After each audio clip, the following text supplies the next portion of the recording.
Hello and welcome to Galatta Plus. In this video review episode, we're going to be talking about Jeethu Joseph's much anticipated Drishyam 3. The film is a fine sequel where the plotting overcomes predictability. Mohanlal and Meena are back as George Kutty and Rani. They want to get their older daughter married off, but the past keeps following them. The characters could have used more depth and detailing, and yes, the familiarity of the structure does become an issue, but the plot is rock solid. Towards the end, the twists and thrills keep coming, and the closure to George Kutty's journey is satisfying even as we get a hint of a sequel. That's the quick review. A longer analysis follows, and it may contain spoilers. ജോർജോട്ടി തന്നെയല്ലേ പറഞ്ഞത്, പ്രശ്നങ്ങളൊക്കെ തീർന്നു, ഇനി പേടിക്കാനൊന്നുമില്ലെന്ന്. Book your next holiday at Grand Royal Tours. Mabel, South India's most celebrated women's wear brand. உதயம் பருப்பு வகைகள் சீக்கிரம் வைக்கிறதால case செலவும் மிச்சம், நேரமும் மிச்சம். There was a masterstroke of imagination in the way Drishyam 2 took off from the first film. By the end of Drishyam, we thought everything was dead and buried, both literally and figuratively. The problems facing George Kutty and his family, the evidence, the police investigation, everything was dead and buried, and we returned home with the satisfaction that justice had been served. After all, whatever happened was not a premeditated crime, and we felt that we may have done the same thing to protect our loved ones.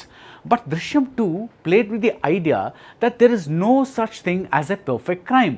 It introduced an eyewitness who caught George Kutty in the act, and to extend that idea in the very Christian universe of the film's central family, it said that God is always watching. This was a masterstroke, and Drishyam 2 ended with George Kutty as a winner and as a loser.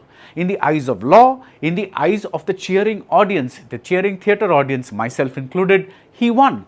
But in his own eyes, as per his own conscience, he'd always have the shadow of his sin hanging over him. In other words, even if George Kutty was not legally punished, he and his family were morally punished. His older daughter had epileptic fits, his wife was always terrified, and she could not spend a night alone if George Kutty was not at home. The Drishyam series is one of the epic entries in Mohanlal's epic filmography, and he wears the part of George Kutty like a second skin. But along with the great man, let's also acknowledge Meena, who plays Rani. Meena's innate childlike sweetness and innocence make you want to protect her. She's the perfect wife and mother. She keeps arguing with George Kutty and she keeps scolding the children, but there is no doubt that she loves this man and this world that they have created. The obedient older daughter is Anju, played by Ansiba Hassan, and the younger one is the rebellious Anu, played by Esther Anil. And as we enter Drishyam 3, there is a sense of familiarity in the franchise which is inevitable. Drishyam 3 acknowledges this with a meta reference to the cultural phenomenon that these movies have become. George Kutty has produced a movie about his life. It is called Drishyam, and it is a blockbuster. But as the tagline of Drishyam 3 says, the past never stays silent, and George Kutty is always aware of the fact that his actions can always catch up with him. Drishyam 3 follows the same structure as the earlier films. For a long time, we have the feel of a drama with a constant undercurrent of unease. And then the last hour unfolds in the form of a thriller with one twist after another. The domestic aspect of Drishyam 3 is about the efforts to find Anju a groom. The thriller aspects of the film are about someone from the past that never stays silent. George Kutty says, "Someone is after me." As always, his instincts are on point, and as always, we wonder what tricks he will pull out of his bag to get out of these tricky situations yet another time. There are many characters here. I won't name the actors because part of the surprise is seeing who's back in this universe. But what stands out is the number of fathers and daughters. There's George Kutty and his daughters, there's a psychologist with a daughter, there's a dying man with a daughter, even the villain of this piece who looks like a devil with red eyes, he has a daughter. And the fantastic idea at the center of Drishyam 3 is that George Kutty himself may have a bit of the devil in him. He is somewhat like Michael, the Al Pacino character in the Godfather films. At first, Michael kills only to protect his father, his family, but slowly, killing becomes something that comes naturally to him. For George Kutty, lying and deceiving and manipulating people and even harming them becomes almost instinctive, and by now Jeethu Joseph knows how to pull us into this world and keep us in tension about how George Kutty is going to pull off yet another escape act. Drishyam 3 is not as solid a sequel as Drishyam 2.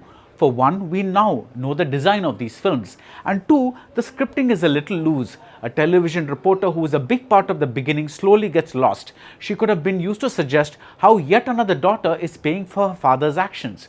For that matter, we no longer feel bad for the characters played by Siddiq and Asha Sharath. At least in the first part, the Siddiq character had a moral dimension.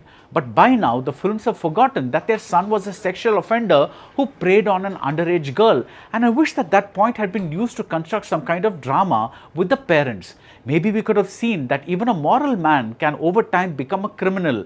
And though we can sense that here, it is not very convincing. I also felt that there was a lost opportunity in not addressing Anju's fears about sex, which could have given her character more shades instead of her character being more of the same. But the plotting is rock solid, and though you know what's coming, you can't ever predict how it's coming. Also, one aspect that makes me return to these films is how they break the hero mold in our cinema. For one, the mass moments are wonderfully organic. They rise from the writing and not from random slow motion shots backed by a big score. The theatre erupts in cheers because of the relief that George Clooney keeps getting out of the troubles that he is in. And secondly, in a film culture that celebrates the vigilante hero, we are invited to see what happens to the hero after he saves the day.